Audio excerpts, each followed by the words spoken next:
And these were, I don't think Christina's on the call, but this is work that was done by Christina Batista from USC.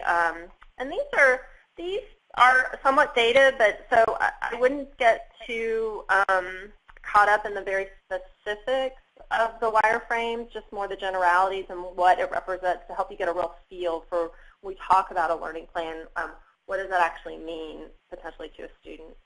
So here it shows the student doesn't actually have a learning plan. But here are the programs on the right. And I don't know, can you guys see that okay? Do I need to bump up the... So here is where the learning plan, and we'll look at a plan that's been populated here. This student has yet to begin one. But on the right, we've got the programs that the student is enrolled in. So their gen ed requirements are an English major in the Bachelor of Arts, and they're also minoring in philosophy. And again, these are just conceptual ideas. You know, whether these are supportable or buildable in the application is really not what we're going to focus on right this minute. Jill will be able to show you what they've actually been able to build using KRAD. But just conceptually, when we talked about monitoring progress, you know, having some sort of tracker of completion is what we're talking about there. So looking at what credits the student might have already earned versus what they already have in their plan versus what their target is.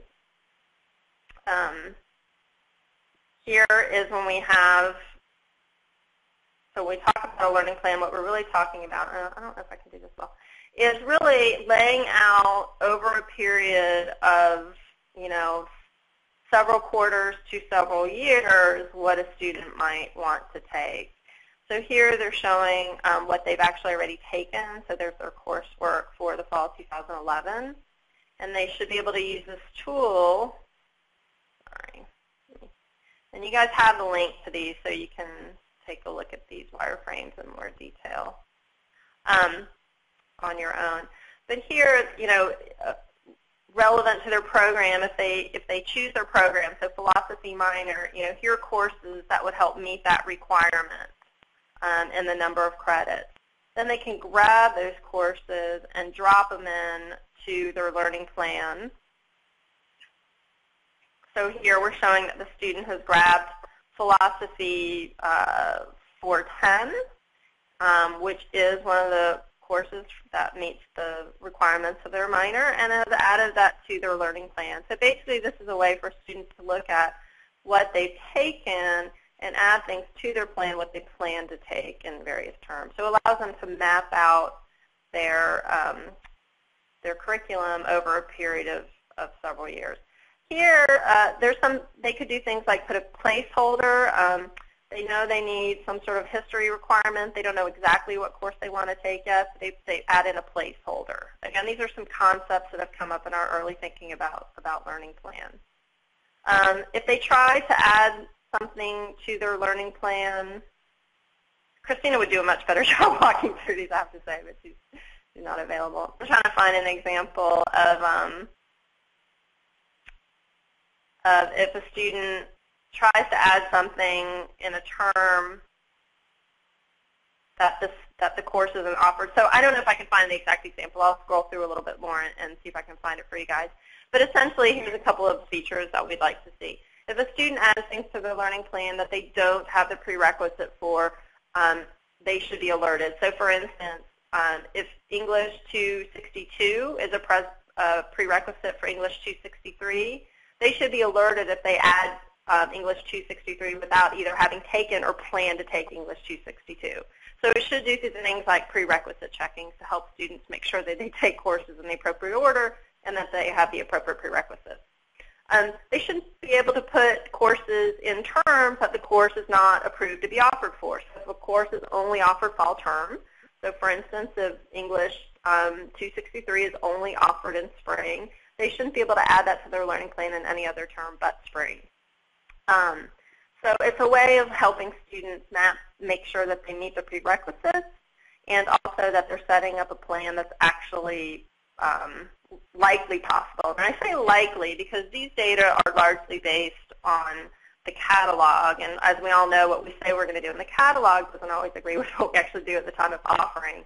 So just because a course could be offered in the spring doesn't always mean it is going to be offered in the spring. But it should at least prevent a student from trying to take plan to take a course in a term that we know it's not going to be offered. So this is when we talk about a learning plan, this is primarily what we mean by a learning plan. The ability for students to, based on their program and the requirements of that program, to be able to map out their coursework over a period of several terms or even several years. So if the program has requirements of things that are other than courses, eventually those are things we'd like to be able to track in the learning plan as well. So if a program has a requirement of volunteer hours or different projects or research topics, we would like to be able to add those to the learning plan as well. It's just probably not there initially because in curriculum management we only have courses and programs. The idea that you then should be able to share or save your learning plan and maybe have multiple learning plans for different programs is shown here. And then you should be able to share, the idea of being able to share your learning plan with either your advisor or friends, or I don't know, maybe you're so proud of your learning plan that you want to publish it and have the whole university see it. That would be potentially possible as well. So I think that's all I wanted to show you with regard to these wireframes at the moment. But hopefully, again, I'm not concerned that you get the exact specific of the wireframes because these are just really conceptualizations of what we're thinking about learning plan, but hopefully it gives you a sense of what, when we talk about learning plan, what we actually mean by that. So any questions on what we say? So if you go through, and why am I going through in this detail? When you go and look at the requirements and you see the term learning plan, this is what has been historically meant by learning plan in the artifacts and requirements on the KS side for academic planning. Okay, so let's go back to the slide deck. So this, again, learning plan, multi-year, basically it's a multi-year plan of coursework that has validation against program requirements that a student is enrolled in, and it allows for communication with advisor or other students. So one of the... Can I ask a quick question? Sure. So the learning plan looks really clean and great with native courses, and then where we always get very messy is with when we start looking at transfer credit and exam credit and other things. And so has that come up in the discussion as a concern? Are there pictures that suggest that they can still keep the clean lines and help us think more clearly about how to present that kind of information? I think the short answer is no, but maybe Jill and MyPlan, because and I think this will become clear as we get through the next couple of slides. I don't think we got to the point of thinking about transfer credit specifically enough to be able to map it out cleanly. Okay, thank you. Yeah. But and I'm not to put Jill on the spot, but I don't know if we can talk when she presents, because they've actually, so we're still so backing up a little bit. When we originally were thinking about academic planning and doing these wireframes, this happened in some cases prior to really digging into the academic record. If you recall the last module, there was a lot of discussion about how do you represent transfer credit, how do you represent some of these concepts. As you say, it can be kind of messy.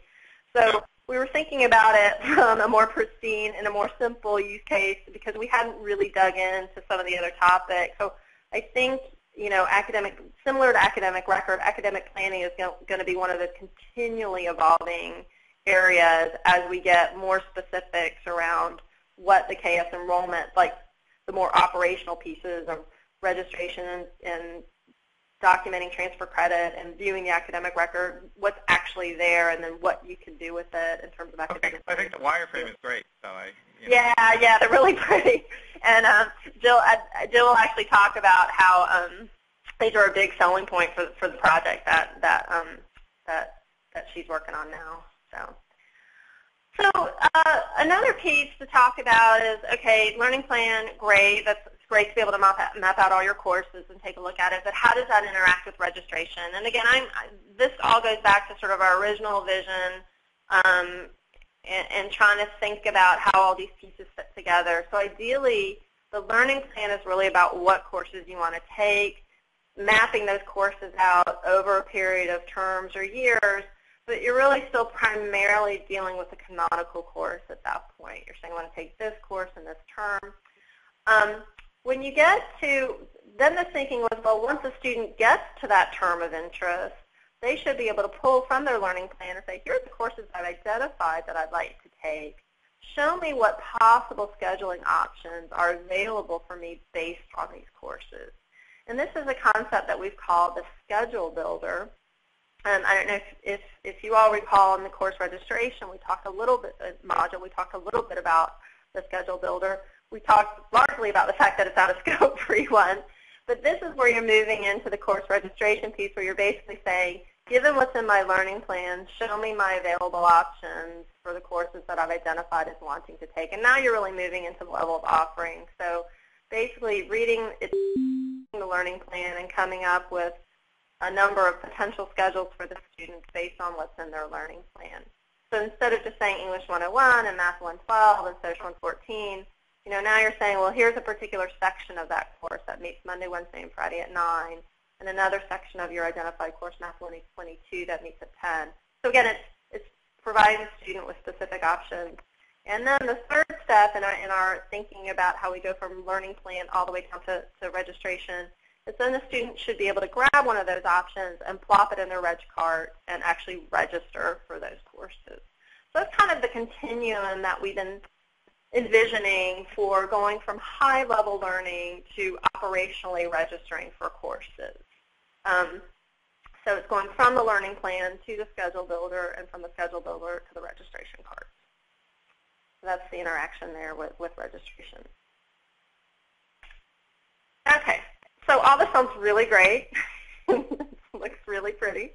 But let's talk about, so that was the first of going from very high-level vision to this amorphous blob of academic planning and thinking about what it actually means in terms of quality student enrollment. And then we bumped up against, well, what does this mean conceptually for quality student enrollment 1.0?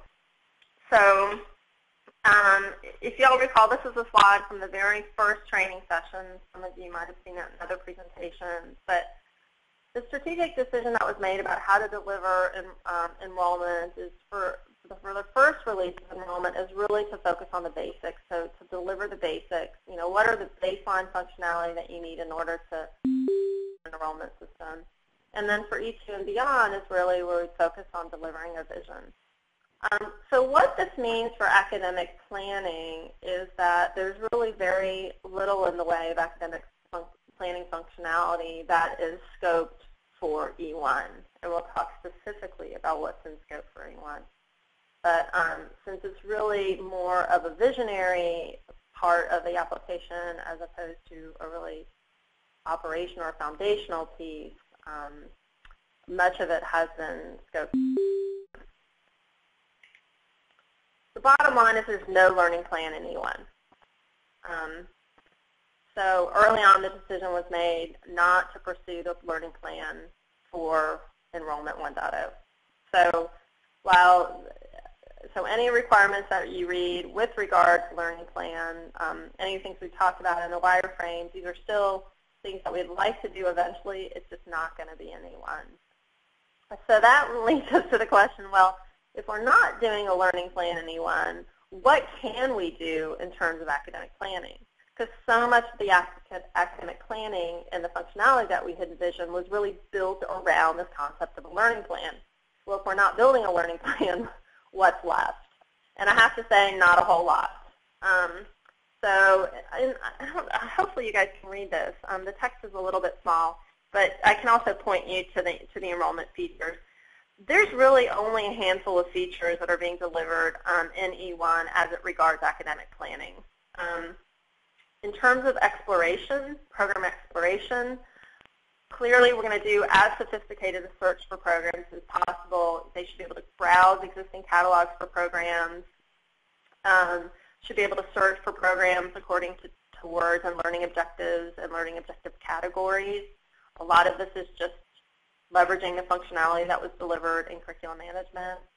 Should be able to search for programs by title keywords and descriptive keywords. Students will be able to run a program audit against programs of interest. So if say I'm a sophomore and I've been, I'm a pre-major and I'm interested in a particular major, I should be able to run an audit of my academic record against the program requirements of a program that I'm interested in to assess fit. But again, it's going to be a pretty rudimentary program audit, what-if program audit capability. In terms, so that's when we talk about assessing fit with a program. It's really just basically running what-if audits of a student's academic record against the requirements of one or more programs. In terms of enrollment, they should be able to see what programs they've enrolled in, and they should be able to run an audit of their record against the program that they're actually enrolled in. So again, this is just running a basic what is audit. And, oh, that looks like a duplicate. So they should be able to see what they've been enrolled in and what they're currently enrolled in. So again, these are very, very basic academic planning features. Arguably, they're just basically providing the information, the basic information of what a student's enrolled in and how they're progressing in their program. So without a learning plan, there's really not a whole lot that we can do in the way of academic planning beyond what's probably available in your current system. So a little disappointing, granted, but all is not lost because our friends at the University of Washington are working on a that they're calling MyPlan, which hopefully will pick up a lot of the functionality that we've left on the cutting room floor for E1. So we've gone from the vision to sort of a harsh reality of what we're going to do in E1 from the Kuali student side, from the Kuali student project side. Now we're going to go from a reality a little bit closer back to our vision through UW's MyPlan. So with that, I'm going to hand it over to Jill and have her talk about the status of MyPlan, the functionality that is being delivered in year 1, the plan functionality for year 2, and then we can talk about some gaps and between what they're going to deliver and what we had originally for Kuali students. So I'll pause there before I hand it over to her and see if there's any questions about what we think is going to be available in E1 for Kuali students in terms of academic planning.